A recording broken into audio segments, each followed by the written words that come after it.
Top 5 Hottest Female Political Pundits. Number 5. Amanda Carpenter. Objectively, you would think that the author of a pro-GOP book titled The Vast Right-Wing Conspiracies Dossier on Hillary Rodham Clinton, would be a rotund, balding man in his late 50s, likely named either Gordon or Rich. You would not expect it to be the work of a scarlet-haired beauty barely past her 30th birthday. But indeed Amanda Carpenter is the prolific author of that book and countless articles, blog posts, and columns all written from a distinctly right-wing worldview. When not appearing on Fox News or penning pieces for the Washington Times, she writes speeches for Tea Party darlings Jim DeMint and Ted Cruz. Number 4. Ann Coulter. Look, we know she is the spawn of some horned, fire-breathing goat creatures, and maybe we wouldn't be unhappy to see her fall off a tall ladder while holding several buckets of paint, but frankly Ann Coulter is pretty hot. She's tall, she's blonde, she's lean, and yes, she sucks, and yes she revels in the shock value game, willing to say pretty much anything regardless of its relationship to fact as long as it is anti-left-wing, but still hot. Damn it.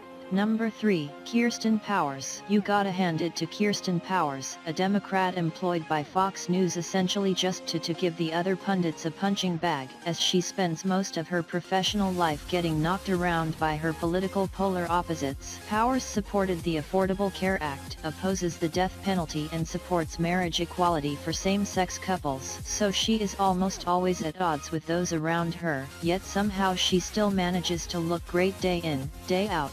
Number 2. Alicia Menendez. This Harvard-educated 30-year-old writer, commentator, and journalist has already achieved more in her life than many people twice her age could ever hope to do, and to top it off she's a dark-haired beauty. Being the daughter Senator Robert Menendez of New Jersey probably didn't hinder Alicia's meteoric ascent through the world of politics, but she clearly has relied mostly on her own intelligence, motivation, and just maybe a bit on her looks. Number 1. Megyn Kelly. What Fox News commentator Megyn Kelly lacks in anything approaching a legitimate spelling of her given name, she makes up for in being a hot blonde. While Kelly at times acts as a mouthpiece for the right-wing juggernaut by which she is employed, especially when it comes to discussion of a certain 44th president, she also often stands up for issues about which she cares, such as women's rights and the ability of same-sex couples to create wonderful families.